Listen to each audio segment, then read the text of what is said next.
রাসূল করিম সাল্লাল্লাহু তাআলা আলাইহি ওয়াসাল্লাম যেই সমাজে দাওয়াত দিতেন, ওই মক্কার মানুষগুলো অধিকাংশ মানুষ ছিল আখিরাতকে অস্বীকার করত। আখিরাতকে কি করত? অস্বীকার করত। আজকের পৃথিবীতেও হাজারো লাখ করোড়ো মানুষ আছে যারা আখিরাতকে কি করে? অস্বীকার করে। মূলত আখিরাতকে অস্বীকার করা এটাই হলো সমস্ত নাফরমানির মূল কারণ।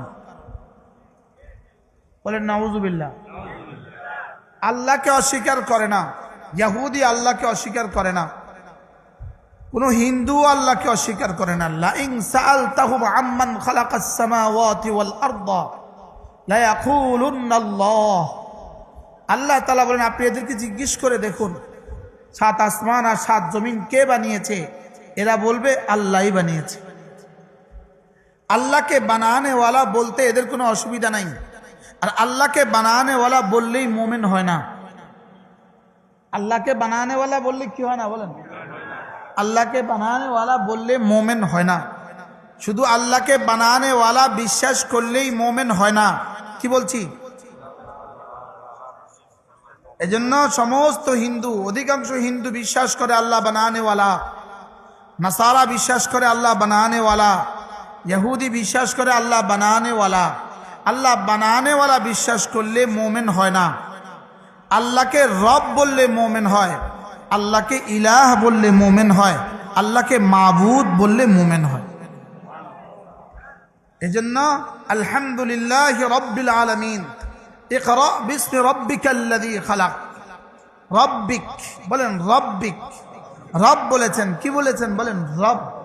এজন্য বিসমিল্লাহির রহমানির রহিম, আলহামদুলিল্লাহি রাব্বিল আলামিন, ইকরা বিসমি রাব্বিক। আল্লাহকে রব বলতে হবে, আল্লাহকে ইলাহ বলতে হবে। কি বলতে হবে?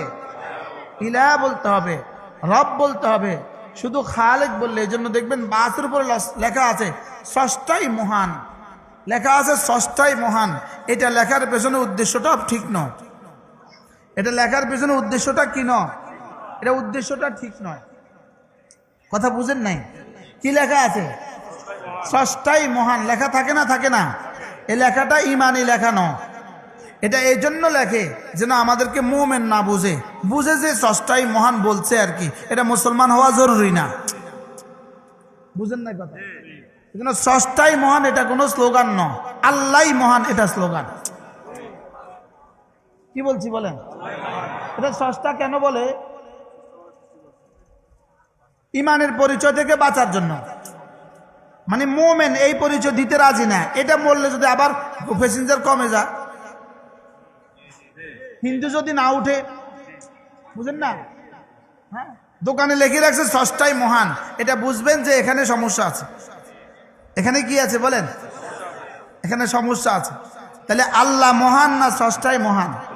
এই জন্য যে কেউ যদি বলে আল খালিকু আকবার, নামাজ হবে না। বুঝেন নাই? কি হবে না বলেন? আল্লাহু আকবারের পরিবর্তে যদি কি বলে আল খালিকু আকবার বলে, কি হবে না? নামাজ হবে না। আজীব না? তাইলে বুঝা গেছে। আচ্ছা দেখবেন আরো কত কথা আছে। তাইলে এরা আল্লাহকে মাবুদ মানে না। কি মানে না বলেন? আল্লাহকে কি মানে না? এই জন্য ইমানের জন্য জরুরি আল্লাহকে মাবুদ বানা। আল্লাহকে কি মানা? মাবুদ বানা। আল্লাহকে মাবুদ মানবে কখন? আখিরাতের উপর ইয়াকিন হবে যখন। এই জন্যই আল্লাহ তাআলা নিজের বেলায় বলেছেন ইউমিনুনা বিল গায়ব, এরা আমার উপরে ঈমান আনবে। লেকিন আখিরাতের বেলায় বলেন ওয়াবিল আখিরাতি হুম ইউকিনুন। আখিরাতের বেলায় কি? ইয়াকিন। নিজের বেলায় কি? ঈমান। আখিরাতের বেলায় কি? ইয়াকিন। আজীব, আজীব না? কেন আখিরাতের বেলায় ইয়াকিন?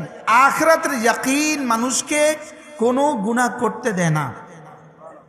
সুবহানাল্লাহ বলেন। আখিরাতের উপর ইয়াকিন মানুষকে কি করতে দেয় না? কোনো গুনাহ করতে দেয় না। আখিরাতের উপর ইয়াকিন মানুষকে ফরজ ওয়াজিব ছাড়তে দেয় না। আখিরাতের উপর ইয়াকিন বলেন মানুষকে কি দেয় না? ফরজ ওয়াজিব ছাড়তে দেয় না। তাহলে ফরজ ওয়াজিব ছাড়ে কারা? আখিরাতের উপর ইয়াকিন নাই যাদের, তারা। ফরজ ওয়াজিব ছাড়ে কারা? যত কথাই বলুক আখিরাত আছে আছে আছে, লেকিন সে নামাজ পড়ে না, এটা নিশ্চিত আখিরাতের উপর তার ইয়াকিন নাই। আখিরাতের উপরে কি নাই? মক্কার এই মানুষগুলোকে বুঝাবার জন্য রব্বে করিম এক টানা 40টা আয়াত নাজিল করেছেন। কয়টা? কি বুঝাবার জন্য? শুধু আখিরাত আছে এই কথাটাকে বুঝাবার জন্য। সুবহানাল্লাহ বলেন, বলেন শুধু আখিরাত আছে। এই মোবাইল চুরি কারা করে বলেন? কারা, কেন করে? হ্যাঁ, আজকে মোবাইল চোররা সতর্ক থাকেন। আমি মুসাফা করতাম না, নামার সময় একজনও মুসাফা হবে না। এখন থেকে এটা এলান, যেন মোবাইল চোররা আমার বয়ানে উঠলে বলে যে না আজকে সাইন করা যাবে না জায়গা। এরা মোবাইল চুরি করে কেন বলেন? আখিরাতের উপরে কি নাই বলেন? বাকি মোবাইল চোর তোমরা যারা আছো, তোমরা হলো চোরের জগতে, তোমরা আব্দুল কাদের জিলানী চোরের জগতে। তোমাদের চুরি কোনো চুরি নাই, দেশের এমপি মন্ত্রীদের চুরির মোকাবেলা। আমি বুঝেন নাই কথা? এদেশের এমপি মন্ত্রীদের চুরির মোকাবেলা, তোমাদের চুরি কোনো চুরি নয়। কিসের উপর ঠিক এত জোরে?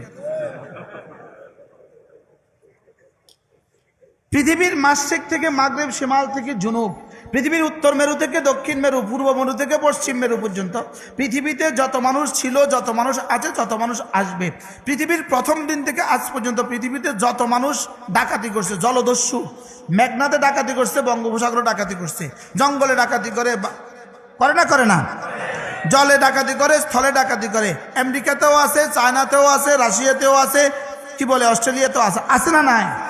পৃথিবীর সমস্ত ডাকাতগুলো মিলে যত টাকা ডাকাতি করে নাই, যত কোটি ডলার ডাকাতি করে নাই, বাংলাদেশের একটা এমপি মন্ত্রী তার চেয়ে বেশি ডাকাতি করছে। আপনারা জি কইলেও জি, না কইলেও জি। আচ্ছা, আপনাদের নোয়াখালী শহরে 10 জন ডাকাতি মিলে 10 তলা একটা বাড়ি করছে, দেখেন তো। কথা কয় না। এমনি চরে চঞ্চলে ডাকাতি রাস্তা হয় না, হয় না? তো এত ডাকাত বাড়ি করলো না কা? হ্যাঁ, ডাকাতি করছে, তবে বাড়ি করার মতো কি হয় নাই বলেন? আর বাংলাদেশি টাকা নিয়ে যারা বিদেশে শত শত বাড়ি করছে, তারা কত বড় ডাকাত?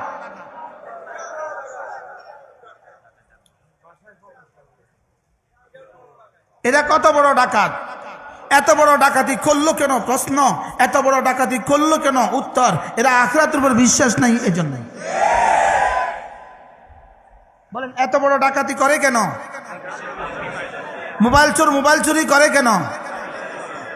পকেটমারি করে কেন? ডাকাতি করে কেন? তাহলে দুর্নীতিবাজরা দুর্নীতি করে কেন? কি হয়?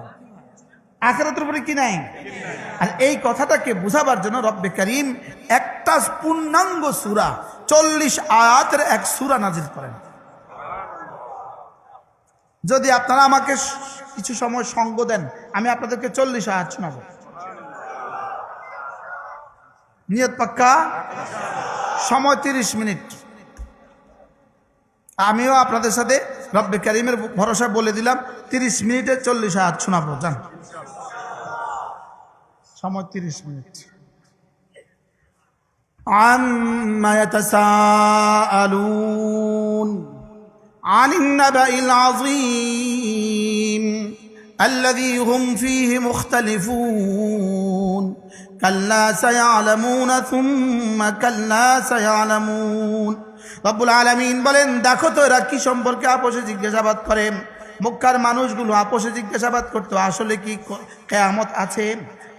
আসলে কি আখিরাত বলতে কিছু আছে? আসলে আখিরাত কেমন? এগুলো তারা পরস্পর জিজ্ঞাসাবাদ করতো। তো আল্লাহ তাআলা বলেন, আম্মা ইয়াতাসাআলুন, দেখো তো এরা কি সম্পর্কে জিজ্ঞাসাবাদ করে। নিজে জবাব দিচ্ছেন, আনিন নাবাইল আযীম, এরা না একটা মহা সংবাদ সম্পর্কে জিজ্ঞাসাবাদ করে। কি সম্পর্কে? এবার রব্বুল আলামিন বলেন, এরা না আল্লাযী হুম ফীহি মুখতালিফুন, এরা আখিরাত নিয়ে বড় ঝগড়া করে। আখিরাত নিয়ে বড় মতনৈক্য করে, কেউ বলে আছে, কেউ বলে নাই, কেউ বলে অস্বীকার করে, এরা আখিরাত নিয়ে ঝগড়া করে। এবার রব্বুল আলামিন বলেন তিনটা কিন্তু হয়ে গেল, গনে গনে 3 আয়াত হয়ে গেছে। এরা কি সম্পর্কে জিজ্ঞাসাবাদ করে? এরা মহাপ্রলয় সম্পর্কে জিজ্ঞাসাবাদ করে, এরা যে জিনিস সম্পর্কে জিজ্ঞাসাবাদ করে এটা নিয়ে তারা মতানৈক্য করে। এবার রব্বুল আলামিন বলেন কাল্লা সায়ালামুন, শুনো শুনো শুনো, অচিরেই এরা জানবে আখিরাত হবেই হবে। বলেন অচিরেই এরা জানবে, বলেন আখিরাত হবেই হবে। আবার বলেন অচিরেই জানবে আখিরাত হবেই হবে। 2 বার বলেছেন, 2 বার। কাল্লা সায়ালামুন সুম্মা কাল্লা সায়ালামুন। রব্বুল আলামিন বলেন অচিরেই এরা জানবে, আবার বলেন অচিরেই এরা জানবে। 2 বার কেন বললেন? হয়তো দ্বিতীয়বার প্রথম আয়াতের তাকিদ তাকরার, অথবা দ্বিতীয় আয়াতের তরজমা ভিন্ন। কাল্লা সায়ালামুনা, এরা মওতের সময় একবার জানবে। সুম্মা কাল্লা সায়ালামুন, হাসরের ময়দানে আমলনামা দেওয়ার সময় আবার জানবে। আল্লাহ